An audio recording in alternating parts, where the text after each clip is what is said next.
sure a lot of aspiring founders are listening right now to you, and you're hearing your story. What advice would you give to someone who was in your position coming out of uni, still kind of young, but has this ambition to start something big? Because I'm assuming, I mean, I felt this as well, being 25 currently. Sometimes you run into those roadblocks. Well, you're young, George. What do you know? I'm not sure if you've ever felt this, but how did you actually navigate through those kinds of pitfalls? It's a great question. Yeah, there's a long answer and a short answer. I think the short answer that I would I'd go back to myself 3 years ago and say, do you really want to do this now? And if so, why?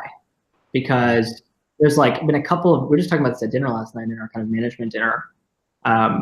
There's been a couple of inflection points where you're like, okay, this is no longer, something that you do for fun, and it's not your side hustle. It's not a Shopify store that you built and you're kind of selling, like stuff Like on passive income. You're not selling, so you're not selling stuff on the side. Like, this is a real business, and there's 30, 35 salaries depending on you. That weighs down on you a lot. And I think that you have to ask yourself that question when you're starting, is like, am I really prepared for that? A lot of people just jump into it being like, oh, this is like the thing. Every single, particularly in like collegiate age, well-educated people who have access to a lot of resources believe that this is a rite of passage. It is not. Not everyone needs to start a company. A lot of people shouldn't. It takes a very specific personality type that for a long time I questioned if I even had. And whether or not I have it, I'm like too deep to back out. I've had to develop it. So first and foremost, I'd say I would ask yourself really long and hard, do I want to do this, and why do I want to do it?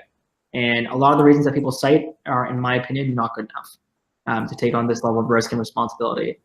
The second thing is, your question was about experience and like overcoming the fact that, am I experienced enough? Do I know what I'm doing?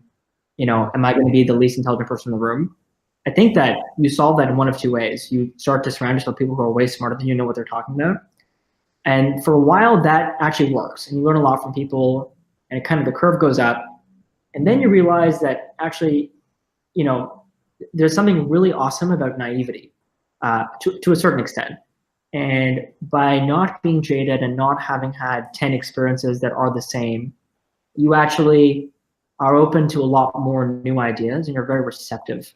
So we always talk about, actually, I'll read you a quote from Paul Graham that someone just slacked me as this started. Somebody said, so Paul Graham says, if you're the CEO of a fast-growing startup, the mistake you'll make in the next year that you'll regret the most would probably be a hiring mistake, possibly hiring someone established, which you'll feel you should do now because you're getting big, and which VCs will strongly encourage.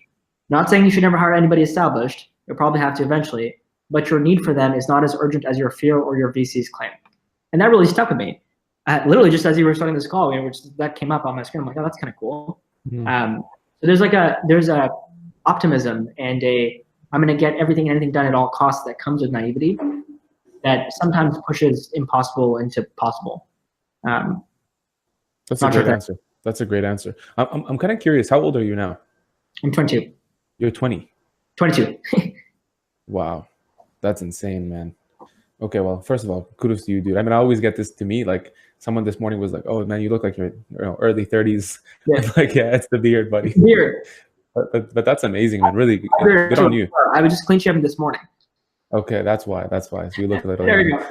What do you do? And I think you spoke with Manu actually on this topic on a panel. But just hearing you kind of go through this, I mean, obviously it will be overwhelming at certain points. I really like the fact that you're super transparent about not only the romanticizing of entrepreneurship, although it is really great and it has a lot of amazing kind of features to it, but it is not for everybody. Just like a lot of things aren't for everybody. Like you don't have this kind of romanticizing with maybe medicine, with doctors, and for some reason at this point in time, being a tech entrepreneur and raising VC capital is just so sexy and like attractive and whatever. But with that comes a lot of challenges. One of them is just maintaining your personal mental sanity, right? Like just being mentally fit throughout this process. How has that been for you? Like, what are some of the things that you've maybe gone through or overcame? There's a certain degree of absurdness in all of this. And I think when you realize that, like, crazy stuff happens and there's a lot of highs and a lot of lows, like literally every day. Like yesterday was a low day. Today's been like a moderate average. This calls a high for sure. Thanks, man. You just ride the waves, man. Honestly, you just ride the waves. And I think like you just like develop this thick skin. We're like, ha, like, how could this possibly get any worse? And then you laugh about it. But like nothing is okay objectively. Like the problems you're facing is always like, oh, the gas tank is empty. I have to go out and raise $100,000 by Friday, and if I don't, we're gonna have an awkward conversation on Monday with the team. Like things like that. Really learning, but there's really nothing you can do other than put in your best effort.